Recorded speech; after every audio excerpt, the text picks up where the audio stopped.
The goal is to make this look like one piece. You don't want the seams. That's the difference between making it look DIY and making it look like you hired someone.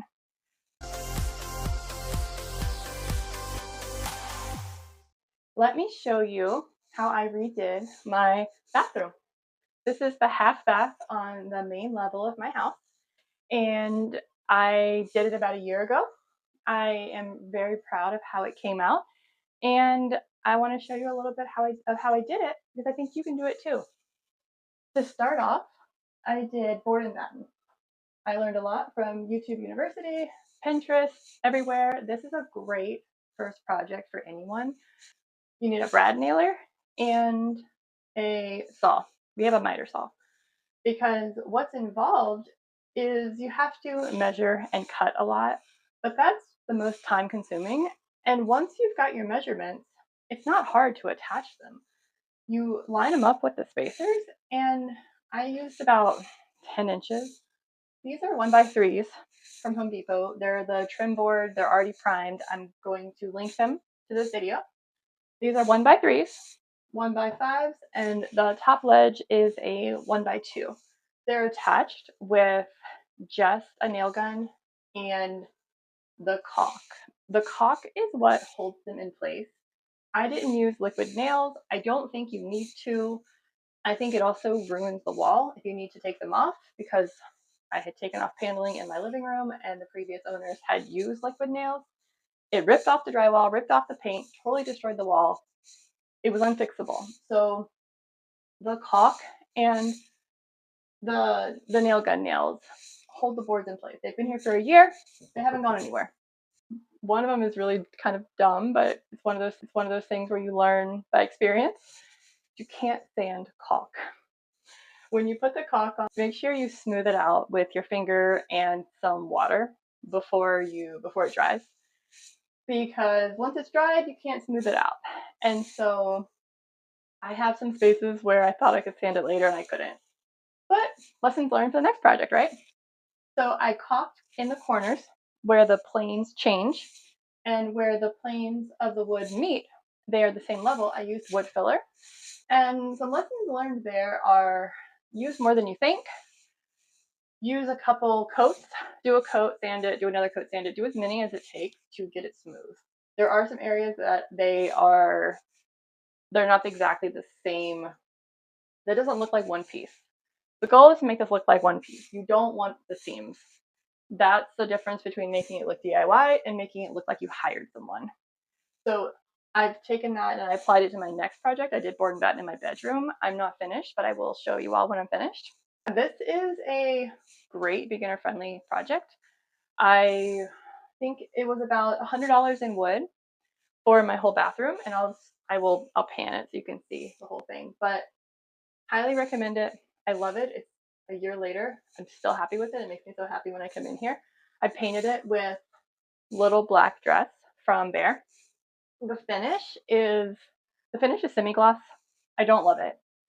Everything I read was semi-gloss, semi-gloss, semi-gloss. It's durable. It's good for high traffic. You can wipe it down. While all that may be true, it shows every imperfection.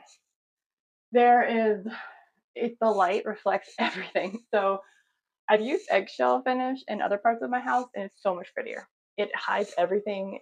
It's so much better. So this wall unless you have a perfectly smooth wall, then semi-gloss will be fine. But this wall had so many imperfections. I spent so long smoothing it out because I took the shortcut of not putting board behind here. These are just the battens like attached to the wall. So I'm going to go over this with an eggshell finish because the semi-gloss durable foundation is there, but I don't like how it reflects every single imperfection. And over the past year, there has been some settling, I think. So it does need to be redone. That's my advice on paint. This is peel and stick wallpaper. I love it. It's budget friendly, rental friendly. It's very forgiving. You can take it off and put it back on multiple times if it's not in the right spot. Ask me how I know. I clearly went with a very bright color. I wanted to complement the dark color I know this is this is the second level up from the black is black that Bear has. And so I wanted the rainbowy to offset the dark. And there are some spots of black inside these little tiny pink flowers. There's some black there, which I'm learning also about color palettes and coordination. So that the black is picked up by this black. But with the peel and stick wallpaper, you know, it's been great. It's been a year and it's still holding up. Like it's still good. And here's my little sign that my husband thinks is pretty crude, but I love it. It's just my humor. And this was it's about $20 a roll from Amazon, and I will link that as well. And it took me about 3 rolls. And something that I learned is this is a bit tedious, it's time consuming, but it's not that bad. Totally doable. But when you start, you don't want to start in the corner. You do want to start about 1 roll width in. Draw a line, get your level, and make sure it is perfectly straight up and down, because no one's corner is a perfect 90 degrees. So go about one width in and start there and then go around. And as you go around, make sure you use the level to reassess every few times, because otherwise you'll just keep getting more and more off level. The new Vanity has an engineered marble stone top. The old Vanity did not have any storage. It only had 2 doors with just a big open compartment, which was useless, non-functional, hated it. So I really wanted one with drawers and or shelves. Got this one, love it. It's got a shelf. We couldn't actually get more than 1 drawer because of how our plumbing is. It just didn't work. So you can see we did have to cut it a little bit. It's totally fine. And here, I think this is called Mr. Drain Buddy or something. I'll link that too. It was $15 and we did it ourselves. It was great. And we have a little pop out drawer with some goodies there. And yeah, this was $300 from Home Depot. It's easy to pull out the old Vanity and pop in this one. You unscrew the screws in the back of it. You use a straight edge to cut the caulk and pull it away from the wall after you turn off the water, of course, and disconnect the plumbing underneath.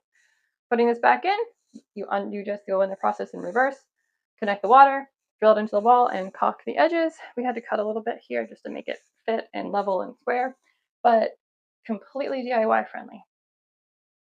So while we were replacing the vanity, the walls, and we put up the peel and stick wallpaper, we went ahead and, to complete the look, had to replace the mirror and the light. I know I'm missing a light bulb. That was intentional. We actually didn't have, well, not that we didn't have. We put in 3 and it was too bright. So we just took it out. This is how we live.